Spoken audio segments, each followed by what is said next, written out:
ઘરમાં સૌથી સ્વાર્થી વ્યક્તિ કોણ છે તમને ખબર છે? એક પિતા છે. કારણ કે જ્યારે ખુશીઓ આવે ત્યારે ઘરમાં બધા સભ્યોને વહેંચી દે છે. બજારમાં કોઈ વસ્તુ લેવા જાય છે પોતાના માટે, તો પણ એ પોતાના માટે નથી લેતા, બાળકો માટે વસ્તુ લઈને આવે છે.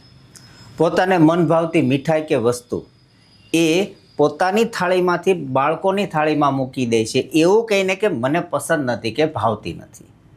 ઘરની બધી જ જવાબદારી, બધી જ તકલીફો, બધી જ ચિંતાઓ મૂંગા મોઢે એ વ્યક્તિ સહન કરે છે અને જ્યારે ખુશીઓનો સમય આવે છે ત્યારે આખા ઘરમાં બધાને એ ખુશીઓ વહેંચી દે છે અને એકલો હસતા મોઢે આખા ઘરની જવાબદારી લઈને ફરે છે. હકીકતમાં તો પિતા એક એવું પાત્ર છે જે સૌથી નિસ્વાર્થ કહી શકાય, કારણ કે એ ક્યારેય પણ ઘરના વ્યક્તિ પાસે કોઈ જ ડિમાન્ડ નથી કરતો. બસ પોતાની ફરજ એકદમ મૂંગા મોઢે નિભાવતા રહે છે.